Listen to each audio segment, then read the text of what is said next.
Hello everyone, this is Sakshi Vishnoi and welcome to magnet brains. एक ऐसा channel जहां पर आपको मिलते हैं किंडरगार्टन से लेकर 12th क्लास तक के सारे ही सब्जेक्ट के वीडियो लेक्चर्स बिल्कुल free of cost. Magnet brains कुछ चैप्टर्स या कुछ वीडियोस के बाद में आपसे किसी भी काइंड ऑफ सब्सक्रिप्शन की डिमांड नहीं करता है, क्योंकि यहाँ पर आपको मिलेंगे हर एक सब्जेक्ट के हर एक कोर्स से रिलेटेड जो वीडियो लेक्चर्स है बिल्कुल free of cost and quality content के साथ में। मैग्नेट ब्रेन सिर्फ और सिर्फ आपको आपकी स्कूल एजुकेशन के लिए ही प्रिपेयर नहीं करवाता, बल्कि आपका जो कुछ कॉम्पिटिटिव एग्जाम्स है like NTSC, olympiad and many more, इनके लिए भी है। इनके लिए भी मैग्नेट ब्रेन्स आप लोगों को बहुत ही अच्छे से जो है प्रिपेयर करवाता है। तो आप लोगों को कहीं और जाने की जरूरत नहीं है, क्योंकि मैग्नेट ब्रेन्स पर आपको सब कुछ मिलेगा एकदम free of cost and with quality. इसी के साथ में स्टार्ट करते हैं हमारा जो ये लेक्चर होने वाला है, जिसमें कि हम लोग अपना टेस्ट पेपर करेंगे सॉल्व। कौन से चैप्टर का और कौन सी बुक का टेस्ट पेपर हम लोग सॉल्व करने वाले हैं? तो हम लोग अपनी क्लास 12th इकोनॉमिक्स में जो हमारी बुक है that is Indian economic development, उसका जो लास्ट चैप्टर है chapter 10 development experiences of India a comparison with neighbours, इसका जो टेस्ट पेपर है ये करने वाले हैं हम लोग सॉल्व। आई होप सो कि आप लोगों को जो है टेस्ट पेपर की पीडीएफ लिंक मिल चुकी है और आप लोगों ने जो है टेस्ट पेपर को सॉल्व कर लिया है। अगर आपको लिंक नहीं मिली है, पीडीएफ नहीं मिला है और अगर आपने अभी तक सॉल्व नहीं किया है, तो बस एक छोटा सा काम करो, इस वीडियो को कर दो पॉज और डिस्क्रिप्शन बॉक्स में जाओ। डिस्क्रिप्शन बॉक्स में आप लोगों को पीडीएफ मिल जाएगा, जो हमारा ये चैप्टर है उसका टेस्ट पेपर का जो पीडीएफ है वो मिल जाएगा। उस पीडीएफ को डाउनलोड करो और अपना जो पूरा टेस्ट है वो अटेम्प्ट करो, ठीक है। सारे क्वेश्चंस को आपको आंसर करने हैं और फिर एक बार आप आंसर कर दो, उसके बाद में आप वापस इस वीडियो पर आना। यहाँ पर मैं आप लोगों को क्या बता रही हूँ, उन जो क्वेश्चंस है उनका सोल्यूशन प्रोवाइड करवा रही हूँ। तो जो क्वेश्चन आपको नहीं बना उसका सोल्यूशन यहाँ से समझो और कैसे क्या लिखना है वो चीज समझो। जो बन गई है, जिसका आंसर आपने लिख दिया है, उसे भी चेक कर लो कि आपने कितना टू द पॉइंट लिखा है। टू द पॉइंट का मतलब ये नहीं कि जो मैंने दिया है वही का सेम टू सेम लिखना है, वो नहीं होता है टू द पॉइंट का मतलब। टू द पॉइंट का मतलब होता है कि जो मेन चीजें हैं वो आपके आंसर में इंक्लूडेड है या नहीं है, उस चीज को आपको करना होगा चेक, ठीक है। तो फिर उसके बाद में आप जो हो इस सोल्यूशन वीडियो की हेल्प से ये सारा जो चेक है वो कर सकते हो। स्टूडेंट्स, आई होप सो कि आप सब लोग, अब जिसने नहीं अभी तक सॉल्व किया था वो भी, अब मैंने बोला ही कि पॉज करके फिर वापस रिज्यूम कर लेना, तो अब तो आप सॉल्व करके बैठ ही गए होंगे, ठीक है। आपने आपका पेपर सॉल्व कर दिया है। नाउ स्टूडेंट्स देखो, ये जो बेसिकली टेस्ट पेपर है ये आपके लिए, आपका खुद का एग्जामिनेशन के लिए है। आपको खुद को जो है एग्जामिन करना है कि आप कितने पानी में हो, मतलब कि आपको जो है कितने कंसेप्ट क्लियर है, आपको कितनी चीजें पता है, आप कैसा जो है एक टेस्ट दे सकते हो। एंड आई होप सो कि आप सभी लोगों ने बहुत ही ऑनेस्टी के साथ में इस टेस्ट को अटेम्प्ट किया होगा, क्योंकि ऐसा तो है नहीं कि मैं चेक करने आ रही हूँ तो आपको ये डर कि मैडम मार्क्स नहीं देंगी। तो इसलिए बिल्कुल ऑनेस्टी के साथ में जो है आपको इस टेस्ट पेपर को करना होगा attempt. All right, so I guess कि ये चीज आप लोगों को अच्छे से क्लियर है। अब हम लोग स्टार्ट करें अपना जो क्वेश्चंस हैं उनके साथ में। नाउ स्टूडेंट्स, बेसिकली आप लोगों ने आपके टेस्ट पेपर में देखे ही होंगे कि आपको हर एक काइंड ऑफ क्वेश्चन वहां पर मिले, very short answer type questions, short answer type questions and long answer type questions. तो बेसिकली ये सारे ही जो है टाइप ऑफ क्वेश्चंस मैंने आप लोगों को वहां पर प्रोवाइड करवाए हैं, ताकि आपका जो है एक ओवरऑल, जैसा कि हमारे एग्जाम में आने वाला है उस वे में आपकी ओवरऑल प्रिपरेशन हो सके अच्छे से। So very short answer type questions जो है वो आपके कितने मार्क्स के आने वाले हैं? वो आएंगे आपके 1 मार्क्स के क्वेश्चन, ठीक है। Very short answer type questions would be of 1 marks each. तो उसमें आप लोगों को क्या करना होगा, उसमें आप लोगों को 1 सेंटेंस 1 वर्ड या ज्यादा से ज्यादा 2 सेंटेंसेस में जो है अपना जो आंसर है वो कंप्लीट कर देना। इससे ज्यादा लिखने की कोई जरूरत नहीं है। अगर आप एक पेज भी लिख दोगे तो भी आपको 1 नंबर से ज्यादा नहीं मिलने वाले, और वहीं आप 2 लाइन लिखोगे तो भी आपको 1 नंबर मिल जाएगा अगर आप एकदम सही आंसर लिखोगे तो। तो इसलिए जो आपके very short answer type questions होते हैं इनको आपको बिल्कुल टू दी पॉइंट जो है आंसर करना है, बिल्कुल भी घुमाने फिराने की जरूरत नहीं है। जो पूछा गया क्वेश्चन में वही का वही जो है आप क्या करोगे, आंसर करोगे। कहीं से कहीं तक कुछ भी जो है हमें घूमने फिरने की या जो टीचर है उसे कहीं से कहीं ले जाने की कोई जरूरत नहीं है, ठीक है। एकदम डायरेक्टली आपको आंसर्स करने हैं। क्या है क्वेश्चन, ये पढ़ते हैं। So what was common in development strategy of India, China and Pakistan during 1950 to 1990? अब बेसिकली इस चैप्टर में हम लोगों ने इंडिया, चाइना एंड पाकिस्तान के बारे में पढ़ा, इनकी जो डेवलपमेंटल एक्सपीरियंसेस है इनके बारे में पढ़ा, क्या डेवलपमेंटल पाथ जो है ये यूज किया गया था इसके बारे में पढ़ा, कंपैरिजन देखा कि किस में कितना डेवलपमेंट हुआ, किस सेक्टर में कौन सा जो कंट्री है वो सही रही, कैसा जो है डेवलपमेंटल पाथ होना चाहिए था, कहाँ पर जो है फेलियर्स हमें देखने को मिले, ये सब कुछ हमने पढ़ा है। सो आई गेस कि आपने जो है ये सब कुछ अच्छे से आप लोगों को पता भी है। नाउ हमें ये बताना है कि जो डेवलपमेंट स्ट्रैटेजी थी इंडिया, चाइना एंड पाकिस्तान की ड्यूरिंग 1950 एंड 1990, उनके बीच में कॉमन क्या था। तो स्टूडेंट्स कॉमन में बहुत सारी चीजें देखिए, लेकिन अगर हम बोले 5 ईयर प्लान्स तो ये बहुत ही ज्यादा कॉमन थे, ठीक है। आपके ये जो तीनों ही हमारे क्या है कंट्रीज है, उसमें तीनों कंट्रीज जो है 5 ईयर प्लान के मॉडल पर बेस्ड थी और इसी मॉडल पर जो है अपनी डेवलपमेंट पाथ जो है ये इन लोगों ने जो है डिफाइन की थी, ठीक है। सो 5 ईयर प्लान जो है दैट इज जो इकोनॉमिक प्लानिंग है, ये एक हम बोलेंगे कि 1950 से 1990 के बीच में हमें एक कॉमन चीज देखने को मिली, ठीक है। फिर उसके बाद में नेक्स्ट क्वेश्चन आता है, name two indicators of human development. Human development के 2 इंडिकेटर्स हमें बताने। स्टूडेंट्स हम लोगों ने एक चीज पढ़ी है, ह्यूमन डेवलपमेंट इंडेक्स, HDI।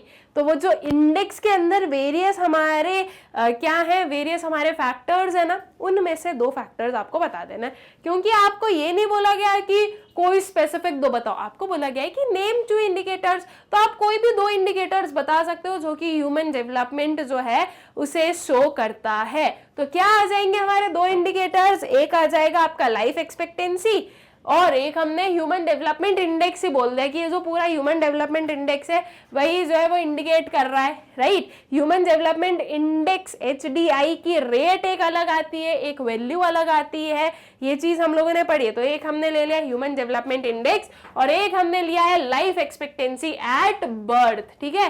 तो ये 2 इंडिकेटर्स हो गए किसके, ह्यूमन डेवलपमेंट के। फिर नेक्स्ट वाला क्वेश्चन आता है, which programme was introduced in China to control the growth of population. कौन सा प्रोग्राम इंट्रोड्यूस किया गया था चाइना में जो पॉपुलेशन ग्रोथ है उसे कंट्रोल करने के लिए।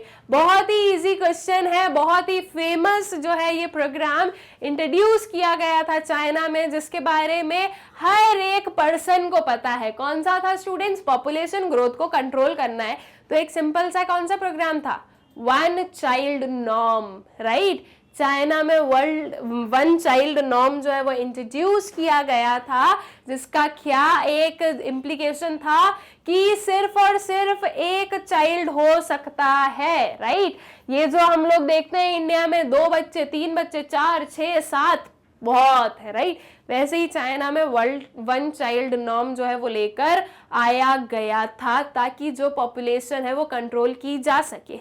ये जो है 1 चाइल्ड नॉर्म जो है स्टूडेंट्स ये अबॉलिश कब किया गया था, सो इन 2016 1 चाइल्ड नॉर्म जो है वो रिप्लेस कर दिया गया था बाय 2 चाइल्ड नॉर्म, ठीक है। ये चीज भी आप लोगों को पता होना चाहिए कि अब जो है 1 चाइल्ड नॉर्म जो है वो एप्लीकेबल नहीं है, वो अब नहीं चलता है। अब आफ्टर 2016 वो उसे रिप्लेस कर दिया गया बाय 2 चाइल्ड नॉर्म। अब जो है चाइना में 2 चाइल्ड हो सकते हैं एक पेरेंट के। All right, so I guess clear हो गई ये चीज। फिर उसके बाद में नेक्स्ट वाले क्वेश्चन पर आए, Why did India and Pakistan introduce reforms? India और पाकिस्तान में रिफॉर्म्स क्यों इंट्रोड्यूस किए गए थे? बहुत ही इजी आंसर है और बहुत ही इंपॉर्टेंट क्वेश्चन है।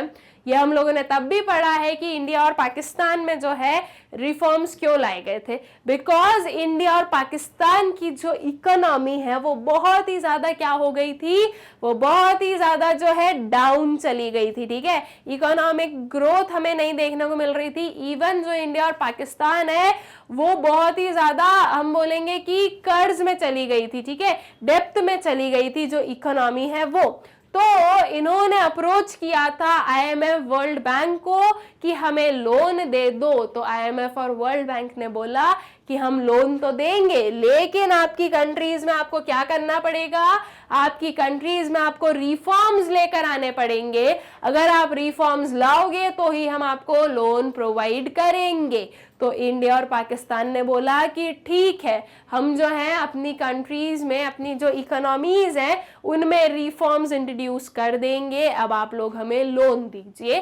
तो बेसिकली जो इंडिया और पाकिस्तान में रिफॉर्म्स हैं वो क्यों आए, because of the pressure of World Bank and IMF. ठीक है, so India and Pakistan introduced economic reforms under the pressure of World Bank and IMF. ठीक है, international monetary fund. All right, I guess clear हो गया अच्छे से ये question, और क्लियर ही होगा, पहले भी हम लोगों ने बहुत अच्छे से इस चीज को पढ़ा है। फिर नेक्स्ट वाला क्वेश्चन है, who prepares the human development index every year.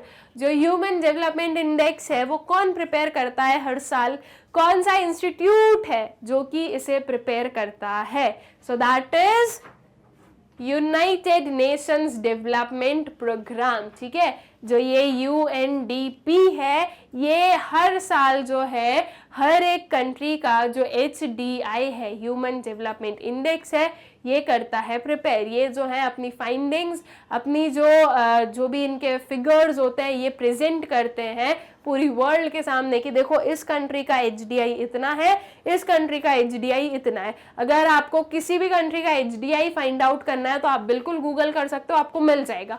Because ये जो रिपोर्ट है ये पब्लिक रहती है, इसे ऐसा नहीं है कि किसी एक या दो पर्सन या एक या दो कंट्री को बताई जाए, ये बिल्कुल पब्लिक है, कोई भी जो है इसे एक्सेस कर सकता है। ऑल राइट, फिर आता है नेक्स्ट क्वेश्चन। अब आता है हमारे पास में एक शॉर्ट आंसर टाइप क्वेश्चन जो कि बेसिकली 3 या 4 मार्क्स के क्वेश्चन जो है इसमें पूछे जाएंगे आपके। तो अब हमें जो है ये जो हमारे शॉर्ट आंसर टाइप क्वेश्चंस होते हैं इसमें हमें वेरी शॉर्ट से थोड़ा डिटेल में आंसर लिखना है।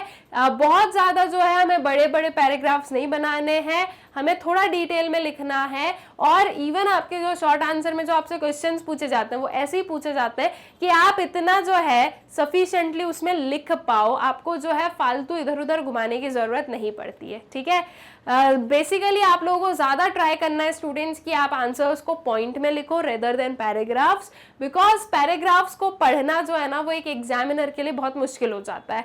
वहीं अगर आप पॉइंट्स में लिख दो तो वो चीज़ काफ़ी ईजी बन जाती है। अब क्वेश्चन क्या है उस पर आ जाए।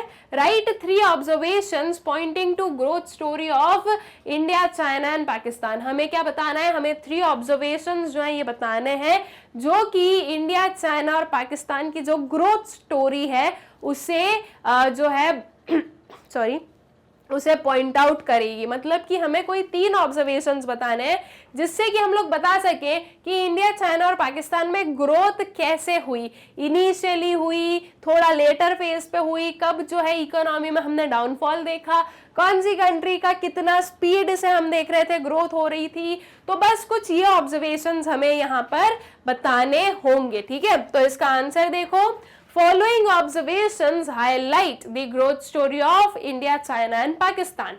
फर्स्ट वाला हमने लिखा China has outpaced both India and Pakistan with regard to GDP growth। ठीक है, जो चाइना है उसने इंडिया और पाकिस्तान दोनों को ही क्या किया, आउटपेस किया। किसके रिगार्ड में, जीडीपी ग्रोथ के रिगार्ड में। ठीक है, दैट मीन्स चाइना जो है वो जीडीपी ग्रोथ रेट में बहुत आगे निकल गई इंडिया और पाकिस्तान के कंपैरिजन में। इंडिया और पाकिस्तान को पीछे छोड़ दिया चाइना ने और चाइना आगे निकल ली। ठीक है, उसके बाद में सेकेंड वाले में हम क्या लिख रहे हैं, India has perform better than Pakistan but compared with China India is way behind. अगर हम इंडिया और पाकिस्तान का कंपैरिजन करें तो इंडिया जो है उसने काफी अच्छा परफॉर्म किया पाकिस्तान से, ठीक है, मतलब कि पाकिस्तान से इंडिया जो है वो एक अपर एज पर था। बट अगर हम इंडिया और चाइना को देखें तो इंडिया जो है वो चाइना से बहुत ही पीछे था, ठीक है। एंड इवन आज भी हम बोलेंगे कि अभी भी हम लोग जो है चाइना से काफी पीछे हैं in terms of economic growth. फिर जो थर्ड वाला है, the relative success of China is credited to political stability in China.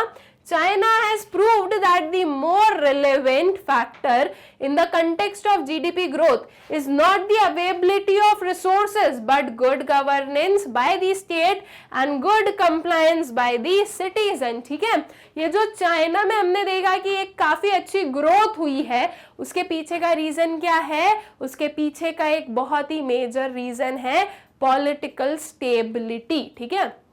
जो पॉलिटिकल स्टेबिलिटी है थी चाइना की, तो उसकी वजह से चाइना बहुत आगे गई और चाइना ने ये प्रूव किया कि जो ग्रोथ है वो रिसोर्स के अवेलेबिलिटी पर डिपेंड नहीं करता है, वो डिपेंड करता है गुड गवर्नेंस पर और गुड कंप्लायंस बाय पीपल पर, बाय द सिटीजन्स पर, ठीक है।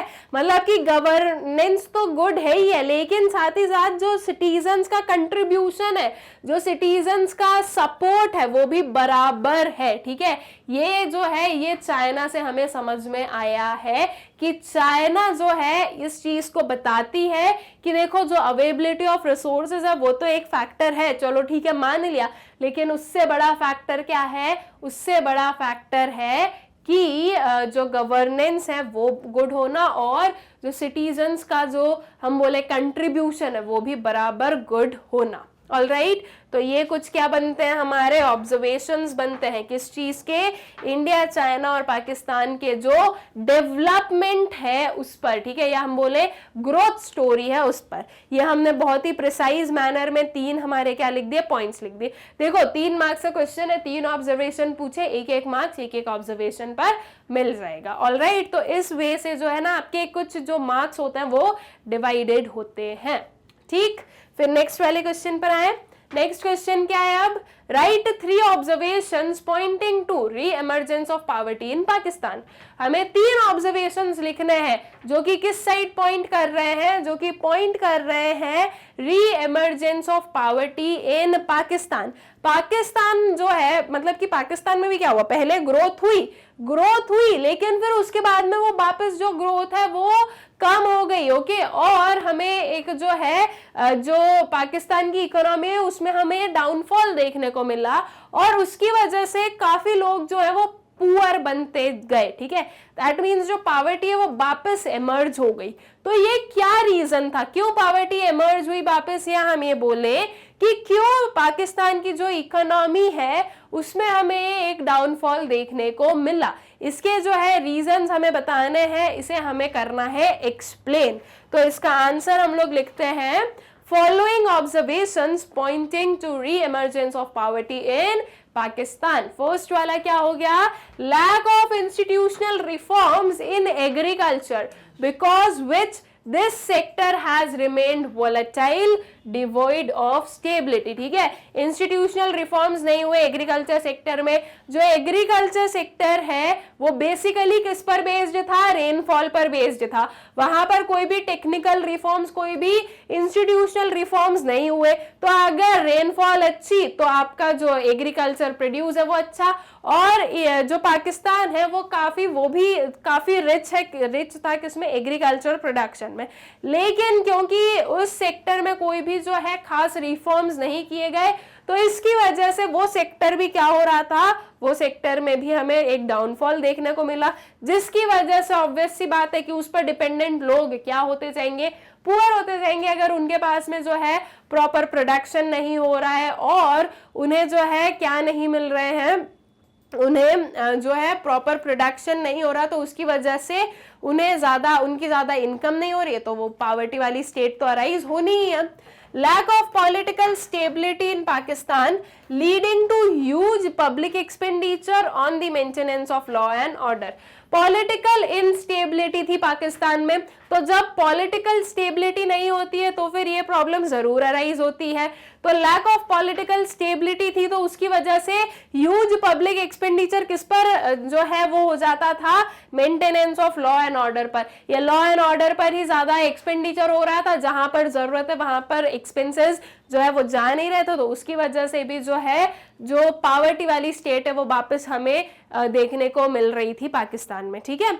और बिकॉज ऑफ पॉलिटिकल इनस्टेबिलिटी जो वहाँ के जो भी रूल्स रेगुलेशंस वो प्रॉपरली क्या नहीं किए जा रहे थे, प्रॉपरली एडहर नहीं किए जाते थे, प्रॉपरली माने नहीं जाते थे। एंड कोई सी गवर्नमेंट आई उनने कुछ और चेंजेस कर दिए, फिर कोई सी गवर्नमेंट आई उनने फिर उसमें कुछ चेंजेस कर दिए। तो ऐसे केस में जो है कुछ भी सही वे से नहीं चल पा रहा था। Allocation of huge funds to build a strong defense system at the cost of developmental expenditure, ठीक है। जो पाकिस्तान है वो ह्यूज फंड एलोकेट कर रहा था कहां पर, एक स्ट्रॉन्ग डिफेंस सिस्टम को डेवलप करने में। अगर यही चीज वो अपने डेवलपमेंटल एक्सपेंडिचर्स करता इनकर तो काफी जो है डेवलपमेंट हो पाता। तो ये भी एक क्या होता है, ये भी एक हमें बता रहा है कि इसकी वजह से भी जो है आपकी जो रीएमर्जेंस ऑफ पावर्टी होने लगी थी कहां पर, पाकिस्तान में। All right, so I guess कि क्लियर है ये तीनों ही पॉइंट्स आप लोगों को अच्छे से। फिर इसके बाद में नेक्स्ट वाले पॉइंट पर आ जाएं, सॉरी नेक्स्ट वाले क्वेश्चन पर आ जाएं। Has the one child policy adopted in China succeeded in its aim? जो वन चाइल्ड पॉलिसी थी जो कि चाइना में अडॉप्ट की गई थी, क्या वो उसके एम में सक्सीड हुई थी? क्या एम था स्टूडेंट्स वन चाइल्ड पॉलिसी के पीछे? पॉपुलेशन को कंट्रोल करना, बिकॉज चाइना की जो पॉपुलेशन है वो बहुत ह्यूज है और वो पॉपुलेशन बहुत ही ज्यादा इंक्रीज हो रही थी। तो पॉपुलेशन को कंट्रोल करने के लिए वन चाइल्ड नॉर्म जो है वो इंट्रोड्यूस किया गया था। तो क्या ये जो वन चाइल्ड नॉर्म है, ये जो वन चाइल्ड पॉलिसी है, इसकी वजह से जो पॉपुलेशन है वो कंट्रोल हुई थी या नहीं हुई थी चाइना में? तो द आंसर इज हुई थी, राइट। बिकॉज ऑफ दिस काफी जो है पॉपुलेशन में कंट्रोल हमें देखने को मिला और ये जो इसका जो मेन एम था पॉपुलेशन को कंट्रोल करना, उसमें ये सक्सीड हुई, ठीक है। तो that means one child policy जो है वो सक्सीड हुई उसके एम में, ठीक है। तो इसके आंसर में हम क्या लिखेंगे, बस इसी चीज को, yes the one child policy adopted in China has succeeded in its aim. One child policy was introduced in China in 1979 to address the issue of population explosion, ठीक है। ये क्यों इंट्रोड्यूस की गई थी? जो इश्यू है कौन सा, पॉपुलेशन एक्सप्लोजन का, उसे जो है कंट्रोल करने के लिए, उस पर्टिकुलर इशू को एड्रेस करने के लिए, मतलब कि उस पर्टिकुलर इशू के लिए जो है स्टेप्स लेने के लिए ये वन चाइल्ड पॉलिसी अडॉप्ट की गई थी। Pursuing this policy, China has successfully reduced the growth rate of population to nearly half, from 1.33% in 1979 to nearly 0.46% in 2017, ठीक है। इस पॉलिसी के चलते हुए या इस पॉलिसी को परस्यू करने से जो चाइना है उसने सक्सेसफुली जो अपना ग्रोथ रेट ऑफ पॉपुलेशन है वो रिड्यूस कर लिया था और नियरली हाफ ही कर लिया। जैसे कि वो जो है 1.33% जो है ग्रोथ रेट था पॉपुलेशन का 1979 में, तो वही हम 2017 में देखें तो वो 0.46% ही बच गया था। मतलब कि कितनी जो है, कितने प्रपोर्शन से, कितने परसेंटेज से पॉपुलेशन ग्रो कर रही है, वो नियरली हाफ हो गया था because of this one child policy norm, ठीक है। तो दैट मीन्स कि ये जो वन चाइल्ड पॉलिसी है ये सक्सीड हुई थी उसके एम में, ठीक। फिर नेक्स्ट वाला क्वेश्चन क्या है, अभी इसी के बारे में थोड़ा सा और हम लोग जो लिख देते हैं वो बता देते हैं। That is the policy was discontinued in the early 2016, ये चीज मैंने अभी थोड़ी देर पहले भी आपको बताई थी कि 2016 में जो है इस पॉलिसी को क्या कर दिया गया था, डिसकंटिन्यू कर दिया गया था, as the proportion of the elderly people had started mounting up in comparison to younger population. ठीक है, ये वन चाइल्ड नॉर्म की वजह से क्या हुआ कि एक टाइम के बाद में जो पॉपुलेशन ऑफ एल्डरली पीपल है वो बहुत ज्यादा हो गई और यंग पीपल की पॉपुलेशन कम हो गई। और अगर एक इकोनॉमी को ग्रो करवाना है तो एल्डर्स नहीं, यंग पॉपुलेशन की जरूरत है, फ्रेश माइंड्स की जरूरत है, एक एंथुसियास्टिक पर्सन की जरूरत है जो कि वर्क कर सके, जो कि न्यू आइडियाज ला सके। ठीक है, तो यंग पीपल की ज्यादा जरूरत है। But because one child norm आया, तो वन चाइल्ड नॉर्म की वजह से क्या हो कि एक एक चाइल्ड, तो इसकी वजह से जो यंग पॉपुलेशन है उसकी जो पॉपुलेशन हम बोलेंगे वो क्या हो गई, वो कम हमें देखने को मिल रही थी as compare to elderly people. और एल्डरली पीपल की हमें ज्यादा पॉपुलेशन नहीं चाहिए थी, हमें यंग की चाहिए थी, मतलब कि ऐसा चाइना को। ठीक है, तो इसलिए जो है 2016 में इसे डिसकंटिन्यू किया गया। With the discontinuation of one child policy in 2016, each family was allowed to have 2 children. ठीक है, और ये जो one child है इसको डिसकंटिन्यू कर 2 child पॉलिसी लाई। ऐसा नहीं कि 3, 4, 5 बिल्कुल 1 हटा के आपको जितने करने वो कर लो, ये नहीं दिया गया, इसकी परमिशन नहीं थी। 2 child नॉर्म लेकर आया गया कि अब जो है हर फैमिली में 2 चिल्ड्रेन हो सकते हैं। All right, so I guess कि ये चीज क्लियर है आप लोगों को अच्छे से। फिर आते हैं नेक्स्ट वाले क्वेश्चन पर। What are the basic components of new economic policy of India? Basic components क्या है जो इंडिया की न्यू इकोनॉमिक पॉलिसी है वो। न्यू इकोनॉमिक पॉलिसी में बेसिकली हुआ क्या था, 3 रिफॉर्म्स इंट्रोड्यूस किए गए थे, LPNG। What is LPNG? Liberalisation, privatisation and globalisation. ये हम अपने चैप्टर नंबर 3 में ऑलरेडी बहुत अच्छे से पढ़ चुके हैं एंड आई होप सो कि आप लोगों को बहुत अच्छे से क्लियर भी है। अब देखो इसके जो बेसिक कंपोनेंट्स है वो हम क्या बोल रहे हैं, the basic components of new economic policy of India are a massive shift towards privatisation. ठीक है, किस साइड शिफ्ट करो, प्राइवेटाइजेशन, बिकॉज हमारी कंट्री पब्लिक साइड ज्यादा थी, गवर्नमेंट के कंट्रोल में ज्यादा थी, सोशलिस्ट इकोनॉमी ज्यादा थी। तो अब जो है आपकी जो इकोनॉमी है उसे प्राइवेटाइज करो, प्राइवेट हैंड्स में दो, ताकि ज्यादा इनोवेशंस, ज्यादा जो है न्यू टेक्निक्स एंड ज्यादा इंप्रूवमेंट हो सके। तो a massive shift towards privatisation, a transformation towards liberalisation. Liberalisation क्या है, फ्री बनाओ। ठीक है, जो टैक्सेस वगैरह लगा के रखे इंपोर्ट वगैरह पर उसे हटाओ। तो doing away with controls and quotas. ठीक है, ये जो कंट्रोल एंड कोटास थे उन्हें हटाओ। Greater reliance on export promotion rather than import substitution. Greater Reliance किस पर हुआ था कि एक्सपोर्ट को प्रमोट करो, इंपोर्ट को सब्स्टिट्यूट मत करो, एक्सपोर्ट को आप प्रमोट करो। ठीक है, ज्यादा से ज्यादा गुड्स को एक्सपोर्ट करो, ये मत सोचो कि हमें इंपोर्ट सब्स्टिट्यूशन करना है। ये वाला रिफॉर्म लाया गया। Greater reliance on FDI rather than domestic investment. FDI पर ज्यादा हमें रिलायंस देखने को मिला डोमेस्टिक इन्वेस्टमेंट से। ठीक है, फिर ये कुछ हमारे क्या है, ये कुछ हमारे बेसिक कंपोनेंट्स हैं किसके, न्यू इकोनॉमिक पॉलिसी के। मतलब कि हम फॉरेन डायरेक्ट इन्वेस्टमेंट पर ज्यादा जो है रिलाय करें और अपनी जो डोमेस्टिक इन्वेस्टमेंट है उस पर इतना नहीं, ताकि जब फॉरेन डायरेक्ट इन्वेस्टमेंट आएगा तो वो उस इन्वेस्टमेंट के साथ साथ में वहां की जो टेक्नोलॉजीज, वहां के जो इनोवेशंस, वहां की जो न्यू अपग्रेडेड चीजें हैं वो भी हमारी कंट्री में आएगी और कंट्री अल्टीमेटली क्या करेगी, ग्रो करेगी। ठीक है, तो ये कुछ क्या होता है, ये कुछ हमारे जो न्यू इकोनॉमिक पॉलिसी है उसके कंपोनेंट्स बनते हैं। आई होप सो कि अच्छे से क्लियर है। बेसिकली आपको जो है ना यहाँ पर पॉइंट्स में क्या कर देना है, लिबरलाइजेशन, प्राइवेटाइजेशन और ग्लोबलाइजेशन को एक्सप्लेन कर देना है, बिना जो है उनके एग्जैक्टली टर्म्स लिए कि हम प्राइवेटाइजेशन का बोल रहे हैं, हम इसका बोल रहे हैं। एग्जैक्ट टर्म्स नहीं भी यूज करोगे तो भी आप जो है वर्ड्स में उसे यूज कर सकते हो, ऐसे सेंटेंसेस में बनाकर लिख सकते हो जिससे कि आपका जो आंसर है वो बिल्कुल एप्रोप्रिएट बन सके। All right, so I guess कि ये आंसर भी आप लोगों को एकदम अच्छे से क्लियर होगा। फिर आता है next question, right 4 observations pointing to common failures of India and Pakistan. हमें 4 ऑब्जर्वेशंस बताने हैं जो कि कॉमन फेलियर पॉइंट आउट कर रहे हैं इंडिया एंड पाकिस्तान के बीच का। ठीक है, मतलब कि इंडिया और पाकिस्तान में हमने क्या कॉमन फेलियर्स देखे हमें वो बताने हैं। अब चलो इसका आंसर दे देते हैं हम लोग।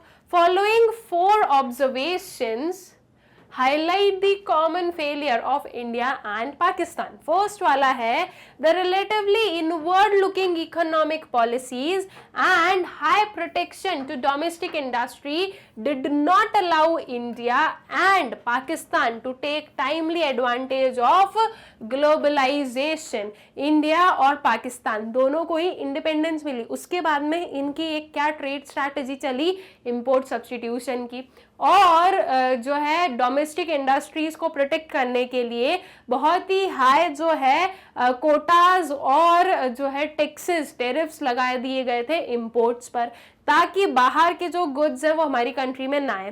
तो ये क्या थी, एक इनवर्ड लुकिंग ट्रेड स्ट्रैटेजी थी। What is inward looking trade strategy? एक क्लोज्ड इकोनॉमी, मतलब हमें जो है दूसरी जो कंट्रीज है उनके साथ में इंटीग्रेट नहीं होना, हमें दूसरों के प्रोडक्ट्स नहीं चाहिए, ठीक है। तो ये जो इनवर्ड लुकिंग ट्रेड स्ट्रैटेजी थी, इसकी वजह से टाइमली एक्शंस नहीं लिए गए ग्लोबलाइजेशन की तरफ। टाइमली जो है ग्लोबलाइजेशन के साइड जो है इंडिया और पाकिस्तान नहीं बढ़े, तो उसकी वजह से वहां पर उन्हें लैक्यूनास देखने को मिला और अल्टीमेटली एक काइंड ऑफ हमें जो हम बोलें कि इकोनॉमिक ग्रोथ में फेलियर देखने को मिले। उसके बाद में both the countries recorded a dismal performance in the terms of fiscal management. Fiscal management दोनों ही कंट्रीज का अच्छा नहीं था। फिस्कल मैनेजमेंट में जो है इनएफिशिएंसीज देखी गई दोनों ही कंट्रीज में, ठीक है। फिर उसके बाद में आते हैं हमारे जो नेक्स्ट वाले हैं, urban services are deficient in both the countries which are a big hurdle in their process of growth and development। जो अर्बन सर्विसेज थी वो क्या थी, डेफिशिएंट थी दोनों ही कंट्रीज में, जो कि एक काफी बिग हर्डल बनी है ग्रोथ एंड डेवलपमेंट की प्रोसेस में। Large proportion of tax revenue is spent to meet defence expenditures and internal डेप्थ servicing, it hampers the process of growth, ठीक है। जो टैक्स रेवेन्यू अर्न कर रही थी दोनों ही कंट्रीज, वो ज्यादा कहां पर स्पेंड किया जा रहा था, वो स्पेंड किया जा रहा था डिफेंस एक्सपेंडिचर को मीट करने में, और जो इंटरनल डेप्थ है उसे सर्विस करने में, ठीक है। जो इंटरनली जो कंट्री में ही जो लोन्स वगैरह जो डेथ लिए जा रहे हैं उन्हें सर्विस करने में। तो इसकी वजह से जो टैक्स है वो भी सही जगह पर यूज नहीं हुआ, जो टैक्स रेवेन्यू जनरेट हुआ डेवलपमेंट ग्रोथ स्ट्रैटेजीज में अगर उस पर्टिकुलर मनी को यूज किया जाता तो वो ज्यादा बेटर होता, लेकिन वो नहीं हुआ। तो वहां पर भी हमें जो है ये एक लैक्यूना देखने को मिला दोनों ही कंट्रीज में, जो कि किस चीज में लीड किए, failure of the economic growth. All right, so I guess कि आप लोगों को अच्छे से क्लियर है ये क्वेश्चन। फिर नेक्स्ट वाले क्वेश्चन पर आते हैं। अब हमारे पास में आए हैं लॉन्ग आंसर टाइप क्वेश्चन, जो कि बेसिकली 6 मार्क्स के क्वेश्चन होते हैं। सबसे पहले हमारे पास में एक केस स्टडी आई है, तो हम केस स्टडी को पढ़ लेते हैं। Read the following case study carefully and answer the questions 11 to 16 on the basis of same, ठीक है। 11 to 16 जो क्वेश्चंस है वो हमें किस पर जो है आंसर करने, इस पर्टिकुलर केस स्टडी पर बेस्ड। नाउ मैंने आप लोगों को हमेशा बोला है, हर एक चैप्टर में बोला है कि केस स्टडी जब आप सॉल्व करते हो तो आपको सबसे पहले क्या करना है, आपको सबसे पहले अपनी जो वेरियस क्या पढ़नी है, जो क्वेश्चंस हैं उन्हें पढ़ना है, उसके बाद में जो पैसेज है उसे पढ़ना है, ठीक है। उसके बाद में इस केस स्टडी को पढ़ना है। अभी एट प्रेजेंट मैं आप लोगों के लिए पहले केस स्टडी पढ़ूंगी, फिर हम क्वेश्चंस पर जाएंगे, बिकॉज अगर मैं आपको क्वेश्चंस पता नहीं तो साथ साथ में उसके आंसर्स भी पता चली जाएंगे आपको, बट वो चीज मैं 1 by 1 आपको एक्सप्लेन कर दूंगी, इसलिए मैं अभी क्वेश्चंस नहीं पढ़ रही हूँ। लेकिन जब आप लोग सॉल्व कर रहे हो तो आप लोग पहले आपके क्वेश्चंस पढ़ोगे और फिर उसके बाद में उस केस स्टडी को सॉल्व करोगे, ठीक है। मतलब कि पहले क्वेश्चंस पढ़ोगे, फिर केस स्टडी पढ़ोगे और फिर जो है आंसर करोगे। ऐसा क्यों? क्योंकि देयर आर पॉसिबिलिटीज कि जो आपके क्वेश्चंस है वो आपने एक बार पढ़ लिया, तो जब आप केस स्टडी पर आओगे और अगर उससे रिलेटेड कोई भी पैरा है, कोई भी अगर लाइन लिखी हुई है, तो आपके माइंड में स्टक करेगी कि हाँ ये चीज ना मैंने अभी अभी पढ़ के आया हूँ या पढ़ के आई हूँ, तो ये जो है ये हमारे क्वेश्चन में है, तो उसका आंसर हमें यहीं कहीं से मिलने वाला है। तो हमें जो है ये डबल पढ़ने की मेहनत नहीं करनी पड़ेगी, एक बार में ही हम जो है आंसर्स बता देंगे। एंड ऑल्सो मैंने आप लोगों को ये भी बोला है कि ये कोई अनसीन पैसेज नहीं है। अनसीन पैसेजेस कॉम्प्रिहेंशंस जो होते हैं वो आपके हिंदी इंग्लिश लैंग्वेजेस में आते हैं, बट ये आपका अनसीन नहीं है। अनसीन इन दी सेंस ऐसे नहीं है कि ये है आपके सिलेबस का ही पार्ट, हो सकता है कि ऐसा का ऐसा सेम पैसेज आपने नहीं पढ़ा आपकी बुक में या आपने जब आपका सिलेबस कंप्लीट किया था उस टाइम पर, लेकिन द थिंग इज कि ये है तो आपकी जो है सिलेबस का ही पार्ट। सो दैट मीन्स कि जो क्वेश्चंस पूछे जाएंगे, ये जो क्वेश्चंस आपके 11 to 16, जरूरी नहीं है कि वो सारे क्वेश्चंस आपके इस केस स्टडी पर बेस्ड ही हो, जरूरी नहीं है, ठीक है। ये जो क्वेश्चंस हैं ये आप लोगों से आपके जो इस चैप्टर है उसमें से कहीं से भी पूछे जा सकते हैं। तो इस चीज से आपको जो है कंफ्यूज नहीं होना है कि नहीं ये तो केस स्टडी में नहीं दिया, हम इसे क्यों सॉल्व करें। आपको उसे सॉल्व करना ही होगा बिकॉज वो आपके सिलेबस का पार्ट है। All right, so I guess ये चीज आप लोगों को अच्छे से क्लियर है। अब हम लोग अपनी इस केस स्टडी को पढ़ लें। क्या गिवन है देखते हैं। India and China are two Asian giants, ठीक है। इंडिया और चाइना क्या है, दो एशियन जाइंट्स है who are gradually becoming major superpowers of the world economy, ठीक है। ये बात बिल्कुल सही है कि इंडिया चाइना जो है वो अपना डेवलपमेंटल पाथ के थ्रू जो है कुछ टाइम बाद में जो है मेजर सुपर पावर्स में आने लगेंगी वर्ल्ड इकोनॉमी में। The success stories of both the countries are amazing considering the fact that their economic condition even 30 years ago was pitiable, ठीक है।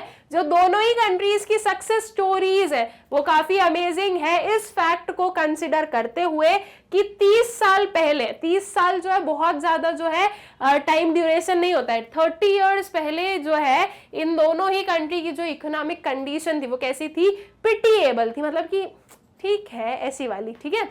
They carried out noticeable structural and economic reforms to fast pace their growth. There are some astonishing similarities among the two countries. They are large countries by geographical measure and the two most populous countries in the world with almost 2.5 billion people, ठीक है। जो है ये दोनों ही countries में काफी noticeable structural और economic reforms जो है वो हमें देखने को मिले। टू फास्ट, जो कि ग्रोथ को जो है फास्ट, जो मतलब फास्ट ग्रोथ में हमें देख सके हम उसे, और बहुत कुछ सिमिलैरिटीज जो है वो हमें देखने को मिली इंडिया एंड चाइना में, जैसे कि ये जो दोनों कंट्री है ये मोस्ट पॉपुलस कंट्रीज है पूरी वर्ल्ड की, जो कि 2.5 बिलियन पीपल की जो पॉपुलेशन है उसे रखती है, एंड इवन जोग्राफिकल मेजर से भी जो है लार्ज कंट्रीज हम इन्हें बोल सकते हैं। Both the countries possess strong socialist views, ठीक है। दोनों ही कंट्री जो है वो स्ट्रॉन्ग सोशलिस्ट व्यूज जो है वो पोजेस करती थी। They still have lots of government control, दोनों ही कंट्री में आपको लॉट्स ऑफ गवर्नमेंट कंट्रोल दिखेगा। उसके बाद में restrictions, rules and regulations for the outsiders to invest and operate business in various sectors of their economy, corruption, income inequality and political influence are familiar terms for both the economies, ठीक है। तो ये बस वही चीज कि दोनों economies में जो है काफी गवर्नमेंट कंट्रोल है, बहुत सारे रेस्ट्रिक्शंस हैं, रूल्स रेगुलेशंस हैं किसी भी आउटसाइडर इन्वेस्टर के लिए कि वो इन्वेस्ट करे हमारी या ऑपरेट करे बिजनेस हमारी कंट्री में, और करप्शन, इनकम इनइक्वालिटी और पॉलिटिकल इन्फ्लुएंस जो है ये दोनों ही कंट्रीज के लिए फेमिलर टर्म्स हैं, ठीक है। मतलब कि काफी मिलते जुलते टर्म्स हैं दोनों ही कंट्रीज के लिए। ऑलराइट, सो आई गेस कि ये चीज आप लोगों को क्लियर है अच्छे से कि क्या हमारे पैसेज में गिवन है। अब हम क्वेश्चंस देखते हैं और उन्हें जो है आंसर करते हैं। First question is what is GLF. अब देखो सीधी सी बात है, जीएलएफ के बारे में इतना सा भी जिक्र हुआ क्या आपके पूरे पैसेज में? नहीं हुआ, फिर भी जीएलएफ पूछ लिया गया। What is GLF? Great leap forward. I hope so आप लोगों को पता है ग्रेट लीप फॉरवर्ड कहाँ पर इनिशिएट किया गया था? दैट वाज इन चाइना, ठीक है। ये चाइना की पॉलिसी है जो कि इनिशियल स्टेजेस में जो है यूज की गई थी। That is great leap forward was a campaign launched in China in 1958 to accomplish economic and industrial development at a faster rate, ठीक है। ग्रेट लीप फॉरवर्ड जो है ये एक कैंपेन था जो कि चाइना में लॉन्च किया गया 1958 में। क्यों? To accomplish economic and industrial development at the faster rate, ठीक है, जो आपकी इकोनॉमी और इंडस्ट्रियल डेवलपमेंट है उसके लिए। अब यहाँ पर हमने जीएलएफ को बहुत ज्यादा एक्सप्लेन नहीं किया, रीजन बीइंग कि आपका ये जो केस स्टडी यही 11 to 16 6 क्वेश्चन है इसमें। ये केस स्टडी आपके 6 मार्क्स की होगी तो भी 1 मार्क्स ईच क्वेश्चन होगा, तो इसलिए 1 मार्क्स के लिए इतना जो आंसर है वो सफिशिएंट है, ठीक है। फिर उसके बाद में नेक्स्ट वाला क्वेश्चन आता है, डिफाइन स्पेशल इकोनॉमिक जोन। क्या स्पेशल इकोनॉमिक जोन कहीं भी हमने अपने पैसेज में पढ़ा?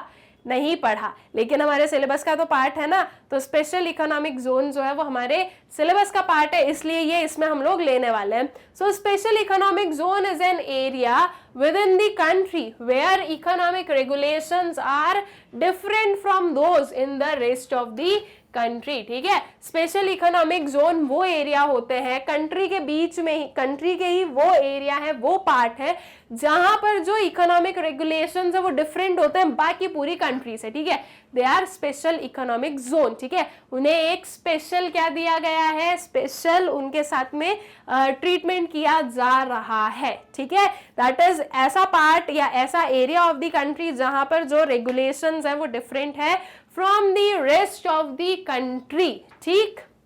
रेस्ट ऑफ द वर्ल्ड नहीं बोलेंगे, रेस्ट ऑफ द कंट्री बोलेंगे, बिकॉज एक कंट्री के जो रूल्स एंड रेगुलेशंस है वो सभी को मानना है, लेकिन SEZ ऐसे जो है जोन्स थे जिनके लिए कुछ और रेगुलेशंस हुआ करते हैं, ठीक है। फिर उसके बाद में which model of growth did the Chinese economy adopt. Chinese economy ने कौन सा मॉडल ऑफ ग्रोथ जो है वो अडॉप्ट किया था? So the answer is the Chinese economy adopted statism or command economy as a model of growth. Command economy, that is एक जो हम बोलेंगे socialist economy, ठीक है। That means कि गवर्नमेंट का कंट्रोल, सीधी सी बात कि गवर्नमेंट जो है वो कंट्रोल करेगी, गवर्नमेंट जो है वो सारी डिसीजंस लेंगी। तो ये है क्या, ये एक ग्रोथ मॉडल जो है वो चाइनीज इकोनॉमी ने अडॉप्ट किया था। फिर नेक्स्ट वाला क्वेश्चन है, state where the following statement is true और फॉल्स विद अ रीजन, ठीक है। क्या है हमारे पास में statement, the great leap forward GLF campaign was launched in China with a view to achieving integrated rural development। इसको हमें बताना है कि ये ट्रू है या फॉल्स है, कि ये जो ग्रेट लीप फॉरवर्ड कैंपेन जो है ये लॉन्च किया गया था चाइना में, किस व्यू से, कि इंटीग्रेटेड रूरल डेवलपमेंट अचीव कर सके, इस व्यू से। तो इसका ऑप्शन हम क्या लिखेंगे, मतलब कि इसका आंसर क्या लिखेंगे, false. Great leap forward campaign was launched in China with a view to achieving widespread industrialisation of the economy, ठीक है। रूरल डेवलपमेंट पर फोकस नहीं था, ये क्या था, widespread industrialisation of the economy, ठीक है। फिर नेक्स्ट वाला question, state whether the following statement is true और फॉल्स विद अ रीजन। क्या है question, sorry, FDI in China is higher than in India और पाकिस्तान। चाइना में जो FDI है या FDI जो फॉरेन डायरेक्ट इन्वेस्टमेंट है वो ज्यादा है इंडिया और पाकिस्तान से। So the correct answer is true, ठीक है। FDI in China is higher than in India और Pakistan because China is found to be more investment friendly destination, ठीक है। क्यों हुआ ये, क्योंकि चाइना जो है वो ज्यादा इन्वेस्टमेंट फ्रेंडली डेस्टिनेशन जो है वो मानी जा रही है। एंड ऑब्वियस सी चीज है, जब चाइना ज्यादा डेवलप्ड है तो अपने जो इन्वेस्टर्स है उन्हें वहां पर जो है ज्यादा स्कोप दिखेगा कि हमने अगर इधर पे पैसा लगाया तो हमें ज्यादा रिटर्न मिलेगा। और वहीं इंडिया एंड पाकिस्तान में जो है रिस्क फैक्टर ज्यादा आ जाते हैं कि पता नहीं भाई ग्रो हो नहीं हो, मतलब वो उस टाइम की हम बात कर रहे हैं, थोड़े प्रीवियस टाइम की। आज की डेट में आप इंडिया में भी देखोगे कि काफी FDI इंक्रीज हो रहा है because India is changing, India is growing, ठीक है। तो इसलिए जो यहाँ पर भी देखने को मिलता है, लेकिन as compare to China India जो है वो पीछे ही है, ठीक है। मतलब कि चाइना में जो है FDI हमें ज्यादा देखने को मिलती है, ठीक है। फिर उसके बाद में नेक्स्ट वाले क्वेश्चन पर आते हैं, state whether the following statement is true और फॉल्स विद अ रीजन। क्या है हमारे पास में statement, commune system of farming in China refers to privatisation of enterprises. जो कम्यून सिस्टम ऑफ फार्मिंग है चाइना में उसका मतलब है एंटरप्राइजेस का प्राइवेटाइजेशन। बहुत ही सिंपल इसका आंसर है, क्योंकि ये जो आपके पॉइंट से कहीं भी लिंक करके दिए गए, कम्यून सिस्टम है एग्रीकल्चर का, सीधा वो बोल रहा है कम्यून सिस्टम फार्मिंग का है, ठीक है। तो कम्यून सिस्टम फार्मिंग का है तो वो फार्मिंग पर फोकस करेगा या इंडस्ट्रीज के प्राइवेटाइजेशन पर? ऑब्वियस सी बात है कि फार्मिंग पर उसका ध्यान होगा, इंडस्ट्रीज के प्राइवेटाइजेशन पर क्यों जाएगा वो? तो इसका करेक्ट आंसर क्या लिखेंगे हम? False. Commune system of farming in China refers to system of collective farming। ठीक है, ये किस सिस्टम को रेफर करता है? A system of collective farming। Communes बनाए गए थे, इसमें ग्रुप ऑफ पीपल एक साथ में आकर कलेक्टिवली एक एरिया, एक प्लॉट ऑफ लैंड या एक एरिया ऑफ लैंड को क्या करते थे? उसमें जो है फार्मिंग करते थे। All right, so I guess की क्लियर हो गया ये क्वेश्चन आप लोगों को अच्छे से। एंड हमारा 16 क्वेश्चन कंप्लीट हो गया है। दैट मीन्स जो केस स्टडी पर बेस्ड हमारे क्वेश्चन थे वो कंप्लीट हो गए। हमने देखा कि आयरॉनिकली ये बोला गया था क्वेश्चन में कि आपको जो है आपके जो आगे आने वाले क्वेश्चन है उनको आंसर करना है on the basis of the given case study, लेकिन उस केस स्टडी में से तो एक भी क्वेश्चन नहीं पूछा गया। सारे क्वेश्चन ही आपके out of the case study थे।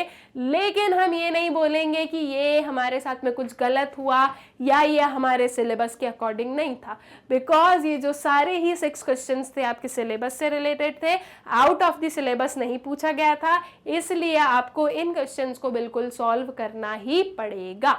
All right, so I guess की क्लियर हो गई ये चीज अच्छे से। फिर नेक्स्ट वाले क्वेश्चन पर आ जाएं। Now the next question is explain the development path of China. अब जो चाइना का डेवलपमेंट पाथ है वो हमें करना है एक्सप्लेन, मतलब कि चाइना का हमें पूरी चीजों को अच्छे से एक्सप्लेन करना है। दैट इज क्या क्या डेवलपमेंट पाथ थे, ग्रेट लीप फॉरवर्ड, फिर वो पॉलिटेरियन वाली जो स्कीम थी, उसके बाद में जो है post reforms and pre reforms, क्या जो हमारे जो चाइना है उसमें क्या क्या चीज़ें इनिशिएट की गई थी, वो सब कुछ जो है वो हमें करना होगा एक्सप्लेन। ठीक है, नाउ वैसे भी ये लॉन्ग आंसर है तो हम इसमें ज़्यादा शॉर्ट में नहीं जाएंगे, इसको हमें प्रॉपरली एक्सप्लेन करना ज़रूरी है। तो चलिए अब इसका जो आंसर है वो देख लें। So the development path of China can be split into 2 periods. जो डेवलपमेंट पाथ है चाइना का वो 2 पीरियड्स में स्प्लिट किया जा सकता है। Pre-1978 period, 2 major events define how China proceeded on the path of development। ठीक है, 2 पीरियड्स क्या हो जाएंगे? Pre-1978 period and post-1978 period. जब रिफॉर्म्स हुए इंट्रोड्यूस उसके बाद का पीरियड और रिफॉर्म्स के पहले का पीरियड। तो जब हम Pre-1978 पीरियड की बात करें तो इसमें 2 मेजर इवेंट्स जो है वो हमें देखने को मिले और वो डिफाइन करते हैं पाथ ऑफ डेवलपमेंट, वो प्रोसीड करते हैं चाइना की पाथ ऑफ डेवलपमेंट में। क्या है ये 2 मेजर इवेंट्स? तो आपके पास में 2 मेजर इवेंट्स आते हैं, great leap forward and great proletarian cultural revolution. ठीक है, ग्रेट लीप फॉरवर्ड और ग्रेट पॉलिटेरियन कल्चरल रिवॉल्यूशन। अब इन दोनों को आपको थोड़ा थोड़ा एक्सप्लेन कर देना है। ग्रेट लीप फॉरवर्ड, इसमें क्या हुआ था? This was a campaign launched in China in 1958 to accomplish economic and industrial development at faster pace। ठीक है, बेसिकली ग्रेट लीप फॉरवर्ड में इंडस्ट्रीज सेटअप करना, इंडस्ट्रियलाइजेशन को प्रमोट करना, ये ज्यादा उसमें हमें देखने को मिला था। ठीक है, मतलब कि ये इंडस्ट्रियल सेक्टर में अगर हम बात करें तो उसमें हमें ये देखने को मिला। It focused on widespread industrialisation of economy, encouraging people to set up household industries in their backyards. ठीक है, इसका मेन फोकस कहां पर हमें देखने को मिला? वाइड स्प्रेड इंडस्ट्रियलाइजेशन के में। और इसमें जो है ये जो पर्टिकुलर कैंपेन था ये प्रमोट कर रहा था लोगों को कि वो जो ये इंडस्ट्रीज हैं वो उनके बैकयार्ड में क्या करे, उनके बैकयार्ड में सेटअप करे। ठीक है, so while industrialization was given a massive boost in the urban areas, agriculture was revolutionized in the rural areas by adopting commune system of farming। अब इंडस्ट्रियलाइजेशन अर्बन एरियाज में हो रहा था तो रूरल एरियाज वालों के लिए भी तो कुछ करना था ना, तो रूरल एरियाज के लिए जो एग्रीकल्चर सेक्टर है उसमें प्रमोट किया गया, उसमें जो है कम्यून सिस्टम जो है वो इनकरेज किया गया। ठीक है, कम्यून सिस्टम अडॉप्ट किया गया। What is commune system of farming? Collective farming. एक जो है प्लॉट ऑफ लैंड कुछ ग्रुप ऑफ पीपल को दिया गया कि आप लोग सब मिलकर इस पर क्या करो, फार्मिंग करो, और इसका जो भी प्रोड्यूस मिलेगा वो सब आप लोग डिस्ट्रीब्यूट कर लेना। तो इस वजह से जो है ये ग्रेट लीप फॉरवर्ड जो है ये एक हमें कैंपेन देखने को मिली। अब इसके अलावा एक और कौन सी थी, तो ग्रेट पॉलिटेरियन कल्चरल रेवोल्यूशन। इसमें बेसिकली क्या हुआ था स्टूडेंट्स, इसमें बेसिकली जो स्टूडेंट्स थे, जो प्रोफेशनल्स थे, उन्हें एक्चुअल जो वर्क प्लेस है, जो फील्ड वर्क है, उस पर भेजा गया। मतलब कि आपकी स्टडीज, आपकी थ्योरेटिकल स्टडी के अलावा जो है फील्ड वर्क पर जो है स्टूडेंट्स एंड प्रोफेशनल्स को भेजा जा रहा था, ताकि वो वहां से जो है प्रैक्टिकल नॉलेज गेन कर सके। ठीक है, so it was initiated by the chairman of Chinese communist party Mao Zedong in 1965 and continued till 1976. During this period, the students and professionals were sent to countryside to gain professional expertise. ठीक है, किस चीज के लिए इन्हें भेजा गया था कंट्री साइड, ताकि वो जो है प्रोफेशनल एक्सपर्टाइज गेन कर सके, वो फील्ड वर्क सीख सके, वो एक्चुअल में हर एक चीज को जो है प्रैक्टिकली देख सके। ठीक है, तो ये कुछ दो हमारे क्या हो गए, प्री 1978 पीरियड के जो रिफॉर्म्स थे वो। उसके बाद में आता है क्या, ड्यूरिंग द पोस्ट 1978 पीरियड।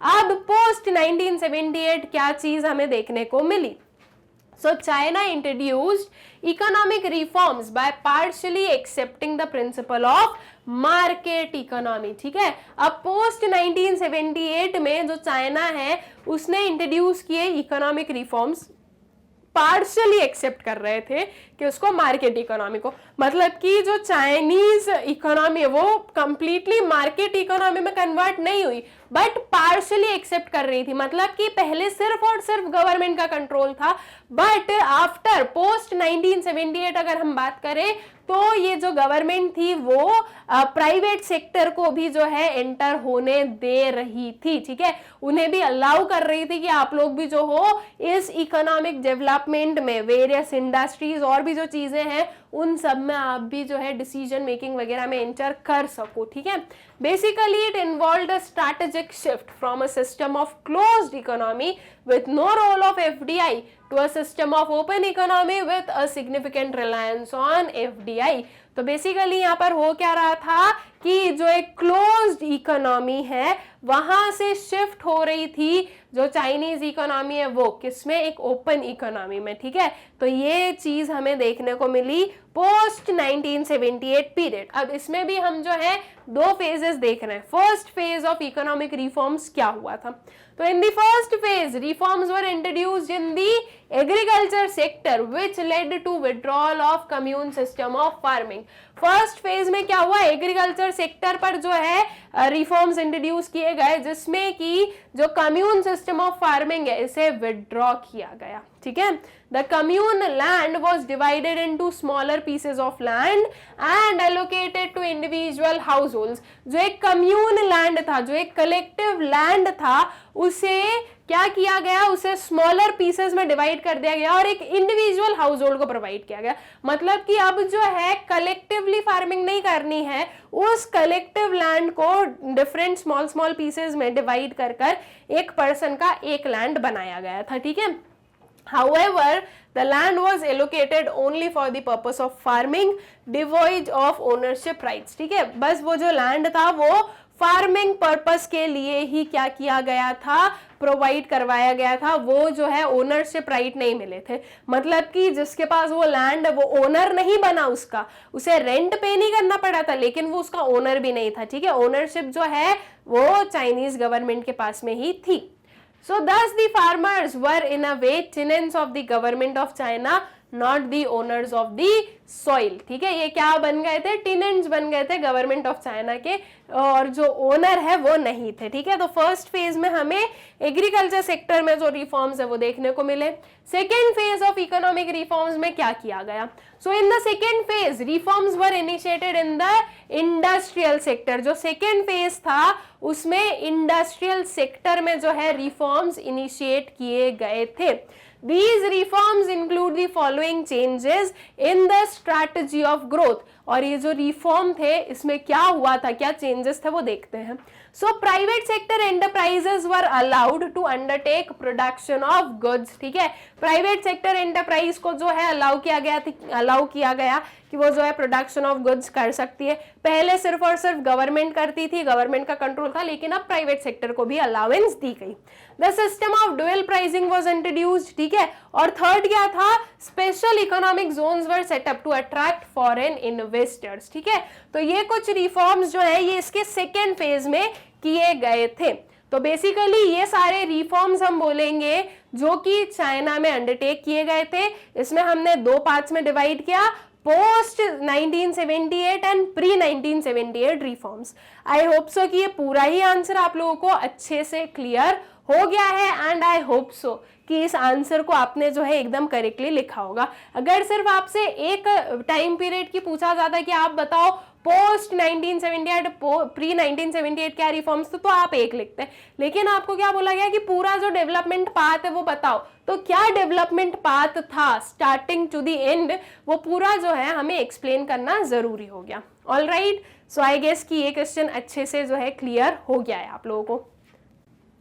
फिर आता है next question, explain the development strategy of Pakistan. अब पाकिस्तान की क्या डेवलपमेंट स्ट्रैटेजी थी, हमें इसे करना है एक्सप्लेन, ठीक है। तो देखो पाकिस्तान में क्या था स्टूडेंट्स, पाकिस्तान जो है वो इंडिया से बहुत ज्यादा सिमिलर डेवलपमेंट स्ट्रैटेजीज थी उसकी, mixed economic system, same time पे इंडिपेंडेंस, उसके बाद में 5 ईयर प्लान्स। तो इस वे से जो है हमने देखा कि इंडिया एंड पाकिस्तान की जो डेवलपमेंटल स्ट्रैटेजीज थी वो एकदम हम बोलेंगे एकदम नियरेस्ट टू सिमिलर थी। कुछ थोड़ी बहुत ही होंगी कहीं ना कहीं जो कि सिमिलर नहीं थी, बाकी मोस्ट ऑफ द मेजॉरिटी एकदम सिमिलर थी। तो अगर बाय एनी चांस अगर आप भूल जाओ कि पाकिस्तान की क्या थी डेवलपमेंटल स्ट्रैटेजी, इंडिया की याद है इंडिया की लिख देना, ठीक है। लेकिन कैसे लिखना, इस वे में लिखना कि पाकिस्तान में ये हुआ था, पाकिस्तान में ये चला था। ऑलराइट, अब इसका आंसर देख ले हम लोग। So after independence in 1947, Pakistan adopted development strategy similar to India's. It had following principal features, ठीक है, वही चीज जो मैंने अभी बोली वही हमें यहाँ पर देखने को मिली कि पाकिस्तान ने क्या अडॉप्ट किया था, similar development strategy that of India, ठीक है। सो अब क्या क्या देखने को मिला, it was a mixed economy model of growth. क्या था, mixed economy model of growth. Initially India Pakistan दोनों में ही क्या था, मिक्स्ड इकोनॉमी हमें देखने को मिली, जहां पर socialist economy and market economy दोनों ही जो है वर्क करती थी, ठीक है। So public sector was assign the key role of kick starting the process of growth, as जैसे कि इंडिया में जो है पब्लिक सेक्टर ने ही एक मेन रोल जो है वो निभाया था, वो अपने पास रखा था।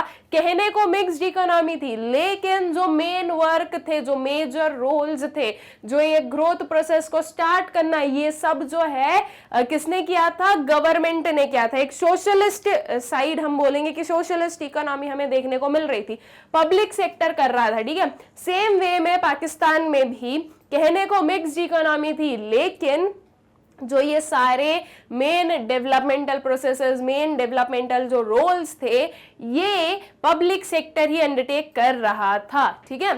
सो the process of industrialisation was based on the policy of import substitution. Import substitution India ने भी अडॉप्ट किया था, सेम गोज टू पाकिस्तान की, पाकिस्तान ने भी जो है इंपोर्ट सब्स्टिट्यूशन जो है वो अडॉप्ट किया था। सो जो प्रोसेस ऑफ इंडस्ट्रियलाइजेशन है वो किस पर बेस्ड थी, वो बेस्ड थी on the policy of import substitution, ठीक है। मतलब कि इंपोर्ट को सब्स्टिट्यूट करना है, जो इंपोर्टेड गुड्स आ रहे हैं उनका उनका जो है सब्स्टिट्यूशन किस वे से करेंगे, डोमेस्टिकली उन गुड्स को प्रोड्यूस करके, ठीक है।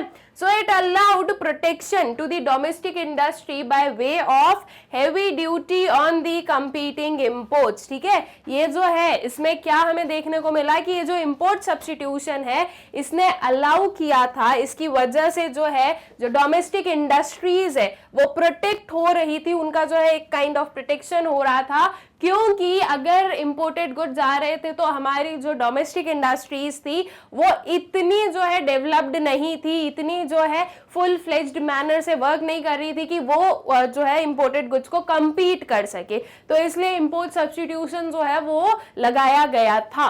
Also competing imports were controlled and managed by the government, ठीक है। तो ये कुछ हमारे पॉइंट्स हुए।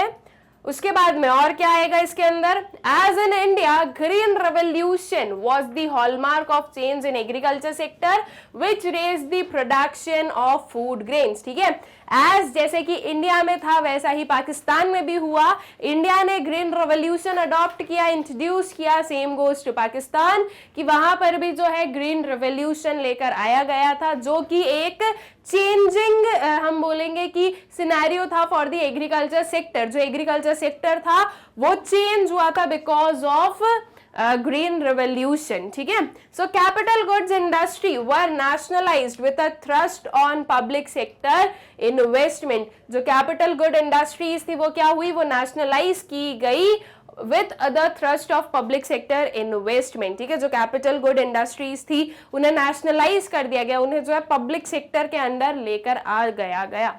Realizing that the pace of growth was coming to the grinding halt, there was a major shift in the strategy.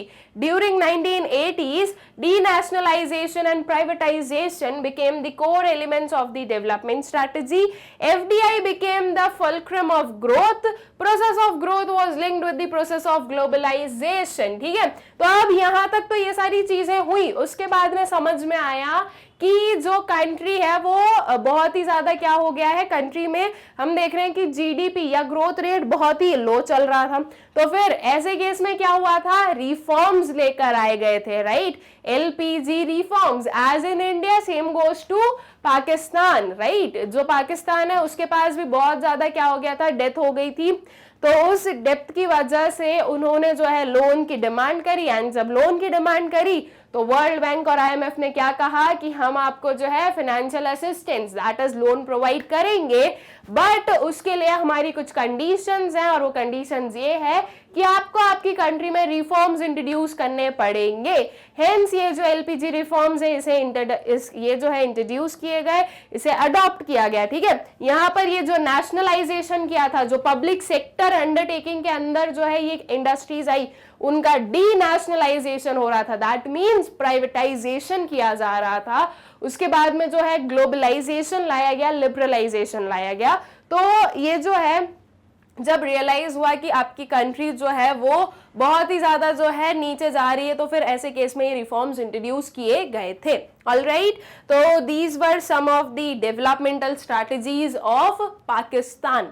ठीक, I guess अच्छे से क्लियर है ये सब कुछ, एकदम exactly similar as to India. तो अगर आपको इंडिया की पता है तो आप जो हो पाकिस्तान की भी लिख दोगे, ठीक है, उसी सेम मैनर में। अब देखो इस क्वेश्चन में आप लोग देखोगे हमने ईयर का यूज सिर्फ और सिर्फ यहाँ पर किया है, बाकी कहीं पे भी हमने जो है ईयर नहीं लाया, राइट, बिकॉज कहीं ना कहीं थोड़ा बहुत जो है ना इंडिया का कुछ चीज पहले हो गई बाद में हो गई, इस वजह से जो है थोड़ा सा आगे पीछे चल रहा था, तो इसलिए जो है ईयर्स नहीं लिखे। और अगर ईयर्स लिख रहे हो तो कोई दिक्कत नहीं, अगर आपको परफेक्टली याद है तो कि इस ईयर में ये हुआ, इस ईयर में ये हुआ, अगर ऐसी चीजें आपको पता है तो कोई भी उसमें प्रॉब्लम नहीं है। लेकिन अगर नहीं पता है तो फिर जो है ना अपने को बेफालतू में ईयर लिख के अपना आंसर जो है वो गलत नहीं करवाना है। आप अगर इस वे से भी लिख रहे हो तो बिल्कुल ये क्या है, आपका सही आंसर ही होगा। All right, so I guess कि ये क्वेश्चन क्लियर है। फिर आ जाए नेक्स्ट वाले क्वेश्चन पर।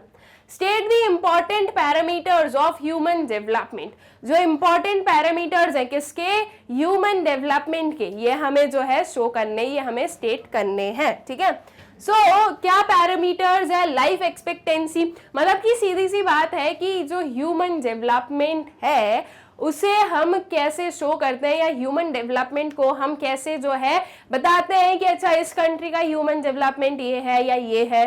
लाइक क्या हो गया, आपका ह्यूमन डेवलपमेंट इंडेक्स हो गया, उसमें आपने वेरियस चीजें ले ली, जैसे कि लाइफ एक्सपेक्टेंसी ले ली, मोर्टेलिटी रेट ले लिया, ये सब कुछ जो है ये सब कुछ आ जाएगा आपका।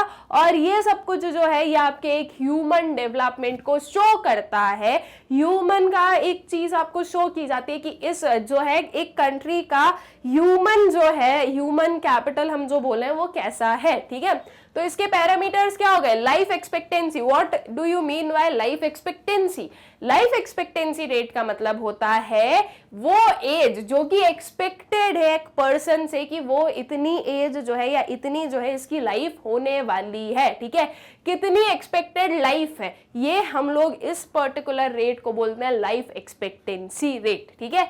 ये usually at the time of birth determine की जाती है कि अच्छा एक पर्सन जो है वो इतनी इसकी लाइफ हो सकती है, ठीक है। और ये किस बेसिस पर फाइंड आउट की जाती है, वेरियस जो डिजीजेस वगैरह है, जो भी वर्किंग या हम बोलें कि जो भी एक स्टैंडर्ड ऑफ लिविंग है, इन सब के बेसिस पर जो है ये चीज फाइंड आउट की जाती है।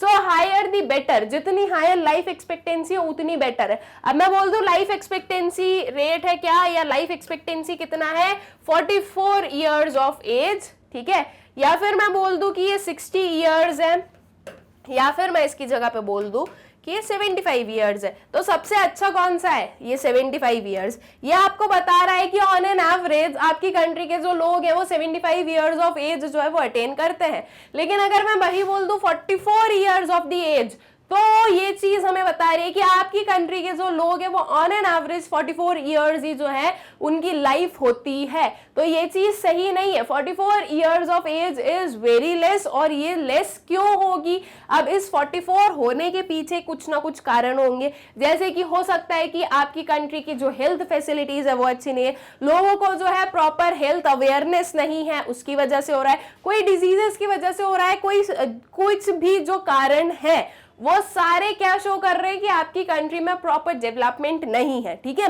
तो जितनी ज्यादा जो है लाइफ एक्सपेक्टेंसी रहती है उतना ही ज्यादा बेटर है, ऑलराइट।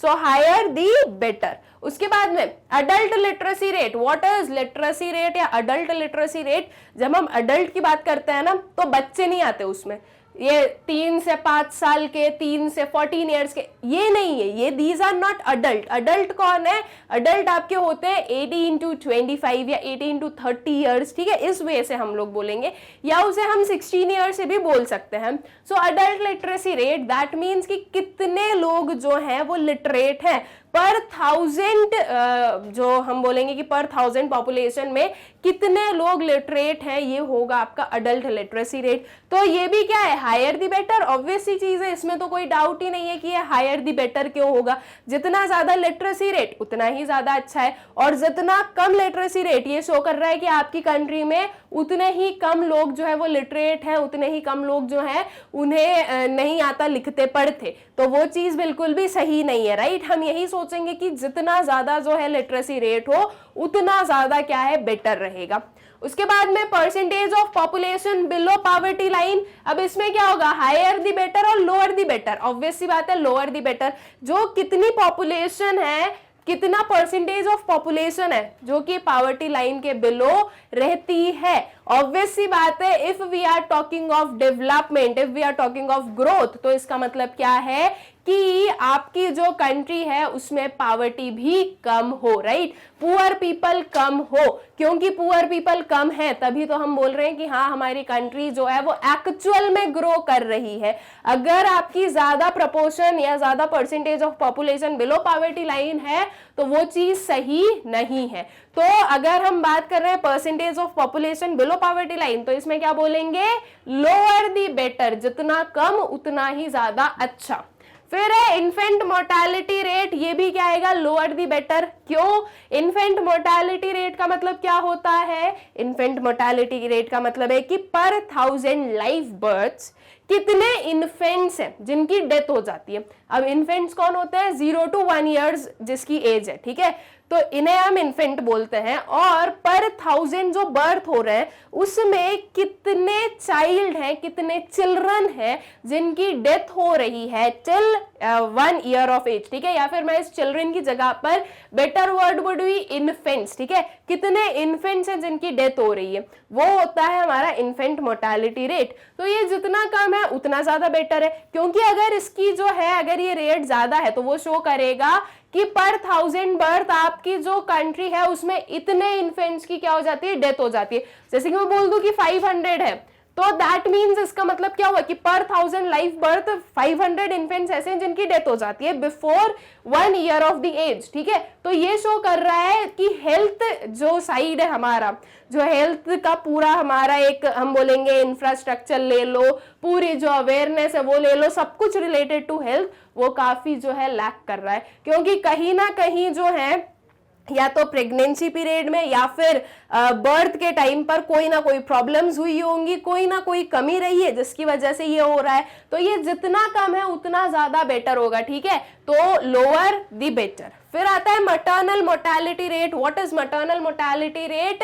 कि जब जो है वाइल गिविंग बर्थ कितनी मदर्स की डेथ हो जाती है, ठीक है, तो वो होगा आपका मैटरनल मोर्टेलिटी रेट। तो ये भी क्या है, लोअर दी बेटर, क्योंकि ये हायर है तो ये आपके हेल्थ डेफिशिएंसीज शो करेगा, ठीक है। So this would also be lower the better. फिर आएगा percentage of population having access to improved water sources. ये क्या आएगा, हायर दी बेटर और लोअर दी बेटर? ऑब्वियस सी बात है हायर दी बेटर।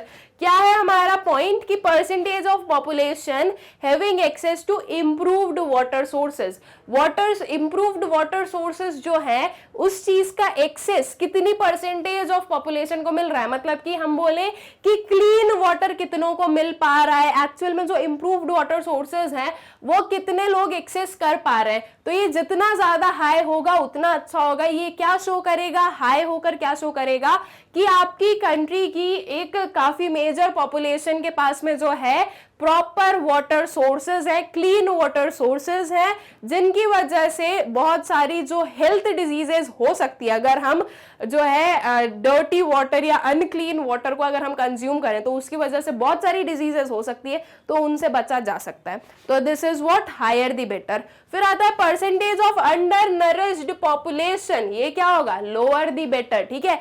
जो परसेंटेज है ऑफ अंडर नरिश्ड पॉपुलेशन, जो एक पर्सन है वो अंडर नरिश्ड है, दैट मीन्स जितनी जो है न्यूट्रिएंट्स, जितना हम बोले कि सारा जो भी हमारे अंदर न्यूट्रिशन होना चाहिए वो अंडर नरिश्ड बोल रहे हैं कि वो कम है।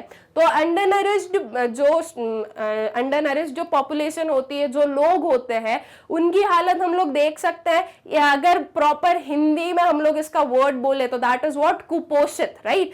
ये इन्हें फिर बहुत सारी प्रॉब्लम्स होती है, और इवन हम लोग खुद भी देखते हैं कि ऐसे लोगों को बहुत सारी प्रॉब्लम्स जो है वो फेस करनी पड़ती है। That means they are not healthy, ठीक है। सीधा सा वर्ड है कि वो लोग हेल्दी नहीं है, और हेल्दी होना इज वेरी इंपॉर्टेंट। अगर हम प्रॉपर ह्यूमन डेवलपमेंट की बात कर रहे हैं तो वहां पर हेल्थ वाला फैक्टर तो आएगा ही आएगा। तो ये जो है percentage of undernourished population, ये क्या है, लोअर दी बेटर, जितना कम उतना ज्यादा अच्छा, ठीक है।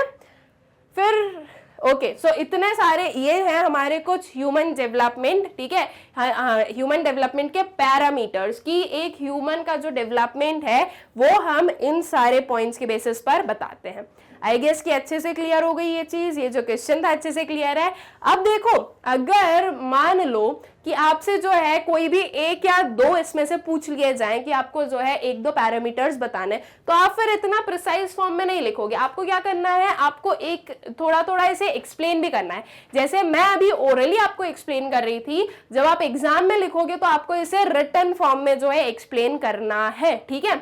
और क्या कर दो, ये जो higher the better, lower the better, ये है, इन चीजों को हाईलाइट कर दो, अंडरलाइन कर दो, ताकि एक जो एग्जामिनर है वो अगर पूरा आंसर ना भी पढ़े तो उसे समझ में आ जाए कि आप लिखना क्या चाह रहे हो और आपने लिखा क्या है, सही है गलत है, वो चीज जो है समझ में आ जाती है।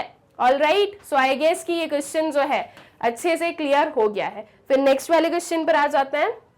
अब नेक्स्ट क्वेश्चन है, write your observations pointing to areas where India has an edge over Pakistan. हमें वो ऑब्जर्वेशंस बताना है हमारे जिसमें कि हम लोग बोल रहे हैं वो एरियाज को हमें पॉइंट आउट करना है, वो एरियाज को हमें पॉइंट करना है जिसमें India has an edge over Pakistan. India जो है वो पाकिस्तान से अबव हमें देखने को मिली है, वो सारे ऑब्जर्वेशंस हमें बताने हैं, ठीक है। तो अब मतलब कि हमें वेरियस जो भी स्ट्रैटेजीज वगैरह ली गई थी, जहां पर भी हम देख रहे हैं कि पाकिस्तान जो है वो इंडिया से लैग कर रहा है, वो ऑब्जर्वेशंस या वो जो पॉइंट्स है, वो जो एरियाज हैं वो हमें बताने होंगे, ठीक है। तो चलिए इसका आंसर देख लेते हैं। So following observations highlight the areas where India has an edge over Pakistan. First is what skilled manpower and research and development institutions in India are far more superior than in Pakistan. ठीक है, अब देखो इसमें आपके observations बताना है। अब इसमें ये नहीं है कि जो आपने पढ़ा है वही बताना है। आप अपार्ट फ्रॉम योर सिलेबस आज की करंट सिचुएशंस को देखते हुए भी जो एकदम जो है ना टू दी पॉइंट चीजें हैं वो यहाँ पर आप लिख सकते हो। हमें यहाँ पर कोई डिबेट नहीं करनी है कि नहीं देखो ऐसा या वैसा या ये या वो, बिल्कुल ये नहीं करना है। हमें बिल्कुल जो है ना एकदम क्लियर पॉइंट्स बताने हैं, क्लियर हमारी चीजें बतानी है कि देखो यहाँ पर जो है India has an edge over Pakistan. ठीक है, so skilled manpower and research and development institutions in India are far more superior than in Pakistan. फिर सेकेंड वाला क्या आ जाएगा, India has shown a remarkable breakthrough in the export of software while Pakistan is far behind. ठीक है, ये चीज भी बिल्कुल सही है। इंडिया जो है यहाँ पर हमें एक काफी रिमार्केबल ब्रेक थ्रू देखने को मिला है in what, export of software. India इस चीज में बहुत आगे है as compare to Pakistan. Human capital formation in India has emerged as a much more significant determinant of growth than in Pakistan. ठीक है, जो ह्यूमन कैपिटल फॉर्मेशन है इंडिया में वो पाकिस्तान से बहुत ही अच्छा है, बहुत ही ज्यादा सिग्निफिकेंट है। ऑलराइट, फिर India also has a better record of investment in education. Education में भी ज्यादा अच्छा रिकॉर्ड है एज कंपेयर टू पाकिस्तान। फिर फिफ्थ वाला आता है हमारा point, owing to rapid decline in fertility rate growth of population in India has been better managed than Pakistan. जो फर्टिलिटी रेट है उसमें क्योंकि हमारा एक डिक्लाइन हमें देखने को मिला है, तो जो ग्रोथ रेट ऑफ पॉपुलेशन है, ठीक है, ये नहीं बोल रही हूं कि पॉपुलेशन का नहीं बोल रहे हैं हम बोल रहे हैं ग्रोथ रेट ऑफ पॉपुलेशन। अगर हम आज भी देखें तो टोटल पॉपुलेशन की अगर आप बात करोगे तो इंडिया की पॉपुलेशन ज्यादा है एज कंपेयर टू पाकिस्तान, लेकिन अगर हम ग्रोथ रेट की बात करें तो इंडिया का ग्रोथ रेट जो है वो कम है एज कंपेयर टू पाकिस्तान। तो ये चीज ज्यादा बेटर है बिकॉज ये जो इंक्रीजिंग पॉपुलेशन है वो नहीं चाहिए, पॉपुलेशन को क्या करना है, कंट्रोल करना है। ठीक है, सो owing to rapid decline in fertility rate, growth of population in India has been better managed than Pakistan. ठीक है, फिर health care facilities in general and infant mortality in particular are better addressed in India than in Pakistan. All right, तो ये कुछ हमारे observations हैं जिसमें कि हम लोग बोल सकते हैं कि इंडिया जो है वो पाकिस्तान के अबव है या पाकिस्तान के ऊपर जो है एक हमें देखने को मिल रहा है। ठीक है, so these are some of the areas. अगर आपके पास में इनके अलावा कोई और एरियाज आप बिल्कुल लिख सकते हो, बिकॉज ये जो क्वेश्चन है ये आपसे वो नहीं मांग रहा कि आपके जो सिलेबस में वो लिखो, ये क्वेश्चन ये पूछ रहा है आपसे कि आपके ऑब्जर्वेशंस क्या है। तो अगर आप जो हो बहुत ही करंट अफेयर्स एंड जो भी करंट हैपनिंग्स है अगर उनसे थोरो हो तो आप इन सारी चीजों को लिख सकते हो।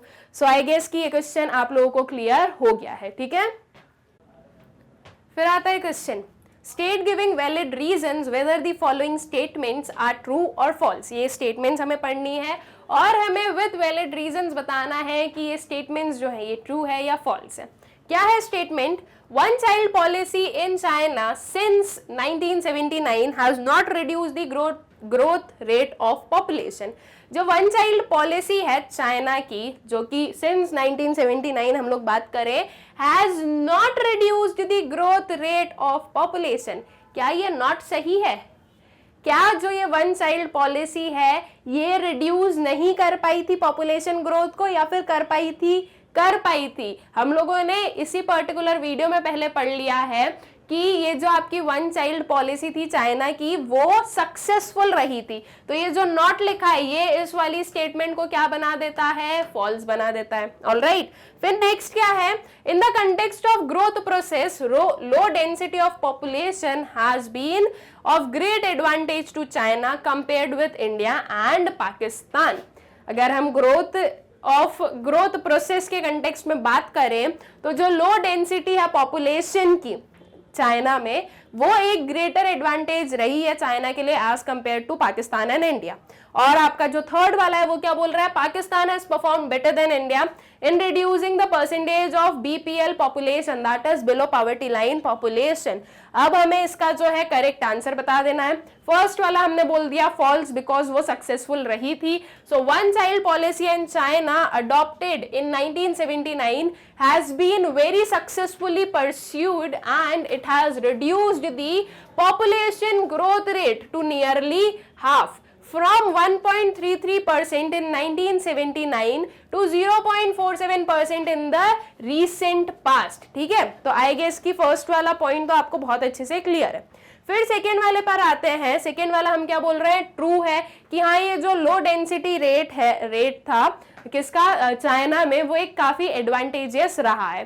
सो low density of population has been of great advantage to China compared with India and Pakistan because low density implies lesser stress on the country's natural resources। ठीक है, लो डेंसिटी क्या इंप्लाई कर रही है, लो डेंसिटी इंप्लाई कर रही है lesser stress on countries natural resources. ठीक है, वहीं अगर हम इंडिया पाकिस्तान में देखें तो बिकॉज ऑफ हाई डेंसिटी वहां के जो नेचुरल रिसोर्सेज है वो बहुत ही ज्यादा क्या हो रहे थे, एक्सप्लॉइट होते हैं। ठीक है, और वहीं अगर हम लो डेंसिटी की बात करें तो वो जो सारे नेचुरल रिसोर्सेज हैं उनका जो है प्रॉपरली यूसेज किया जा सकता है। Raising it's abilities for sustainable development, और जब आप रिसोर्सेज को अच्छे से यूज कर रहे हो और बहुत ज्यादा स्ट्रेस अगर उन पर नहीं हो रहा है तो सस्टेनेबल डेवलपमेंट वाली जो चीज है वो रेज होती है। ठीक है, फिर जो लास्ट वाला है दैट इज कि क्या जो पाकिस्तान है वो ज्यादा जो है सक्सेसफुल रही है as compare to India in reducing the BPL population, तो ये हम बोलेंगे true. Pakistan has performed better than India in reducing the percentage of below poverty line population. Focus on the fulfillment of basic needs like of drinking water has been much deeper in Pakistan than India. All right, so I guess कि ये चीज clear, ये जो question था clear, तीनों ही जो true false थे वो आपको हो गए क्लियर।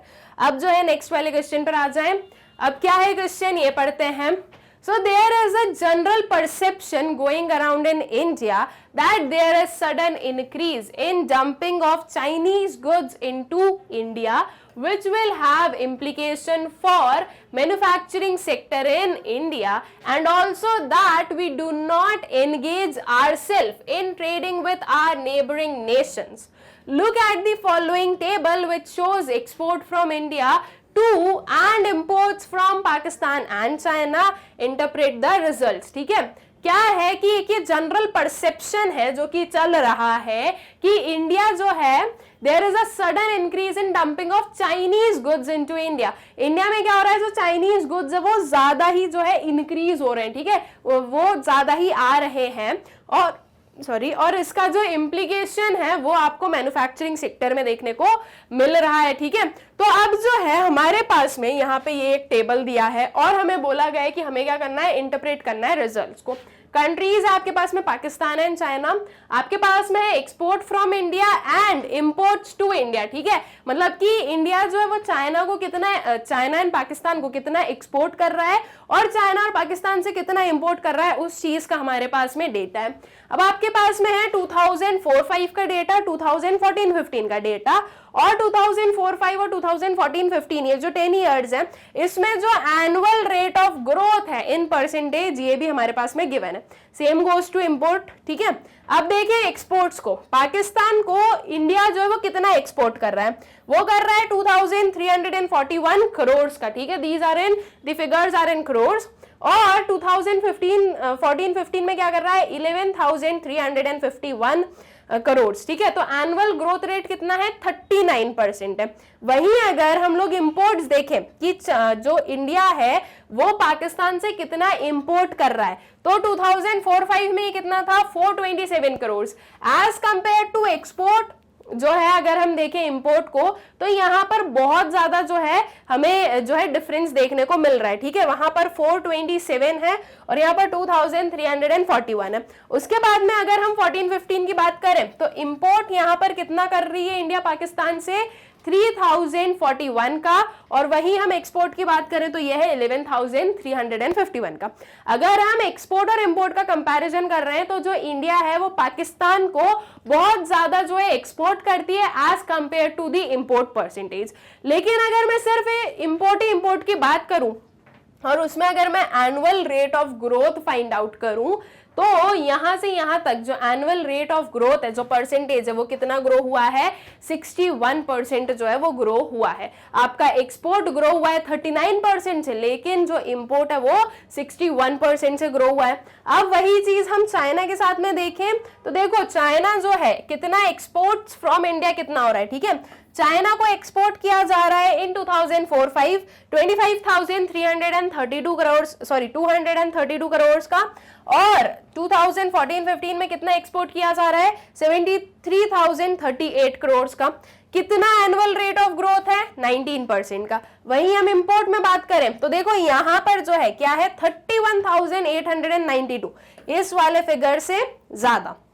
उसके अलावा हम 14-15 की बात करें तो आप देखो एक काफी ड्रास्टिक चेंज आपको देखने को मिलेगा। This is 3,69,541। वहीं हम लोग इसके एक्सपोर्ट्स देखें तो ये सिर्फ और सिर्फ कितने हैं, 73,038, जो कि काफी कम है as compare to your imports. और अगर हम इंपोर्ट्स में एनुअल रेट ऑफ ग्रोथ देखें तो ये कितना है, 106% का ग्रोथ रेट है, राइट। मतलब कि जो इंपोर्ट हम लोग कर रहे हैं चाइना से 2004-5 और 2014-15 का अगर हम कंपैरिजन कर रहे हैं तो 10 इयर्स में वो इंक्रीज हो गया है बाय 106%। तो ये चीज बिल्कुल शो कर रहा है। अगर हम यहां तक का देखें, इस टेबल को अगर हमें एनालाइज करना है तो इसमें हम बिल्कुल देख सकते हैं कि जो चाइनीज गुड्स हैं वो इंडियन मार्केट में बहुत ही ज्यादा आ रहे हैं, ठीक है। अब इसको जो हमें इंटरप्रेट करना है उसका हम लोग आंसर देख लें।